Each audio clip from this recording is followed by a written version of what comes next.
It's been a really tough year for everybody, but here at Woodstock Sanctuary, the animals don't know there's a pandemic taking place. And just because the world felt like it stopped for all of us, it never meant that we stopped running the sanctuary. But donations are way down, and we are closed to the public for visiting and volunteers. So we were doing all of this work without much help and with very limited support. It feels like nearly every week we've had to take a deep breath and just change completely what we are doing to keep our staff safe and to keep doing the work of caring for the 380 residents.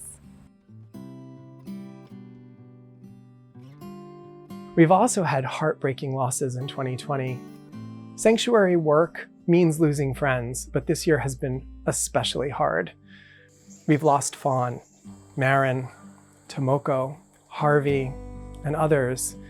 It's been truly heartbreaking. But others need our help, so we've kept rescuing this year despite it all. We've rescued 70 animals so far, including a 7-year-old cow named Joe, a flock of hens who survived a fire at an egg production facility, and a family of pot-belly pigs who were forced to live in their own filth, completely neglected. Most of our new residents came in with severe medical needs, which was difficult because medical supply chains were cut off to support virus relief efforts, and our main animal hospital was shut down except for emergencies. So with every rescue, we had to work around these obstacles and others and just figure it out. But this is what our team always does. We just figure it out and do it with creativity, humor, and maybe a little bit of magic. And it's because of the animals. We have to be here for them, because the need for rescue hasn't stopped, and neither has our commitment to advocacy.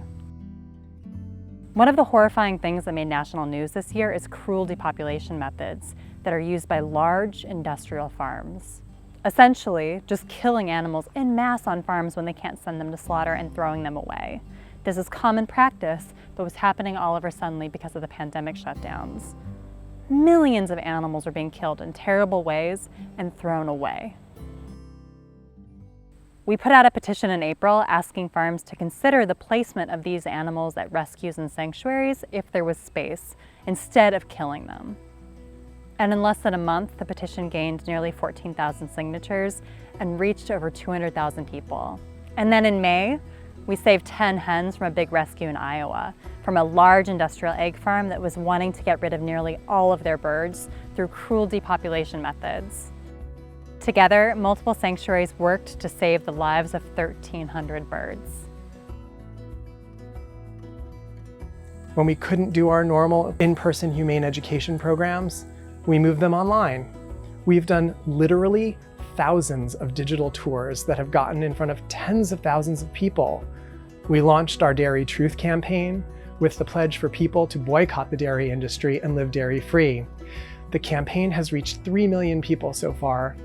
And of course we did it on a shoestring budget, just to make sure that all of our resources were going to the animals in this uncertain year. But the creativity and hard work has paid off, and so many cows are going to be spared from the cruel dairy industry through that campaign.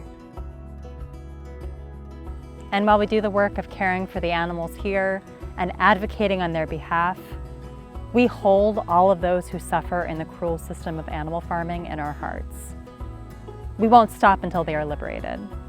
No pandemic, no election year, no national crisis is going to stop us from doing that work. Working towards their liberation motivates me personally every day, even when the odds are against this scrappy small nonprofit, because we just have to be there for the animals. 2020 has been a year that none of us will forget. We miss you, but you are always here with the animals. Your support literally gives them joy, and that's a radical, beautiful act of kindness in a hard world. You've given a wonderful life to animals like Fawn, and you've saved so many others like Joe this year. We are so grateful for the outpouring of love, support, and generosity you've given us to help us month by month. Truly, without you, there is no Woodstock Sanctuary.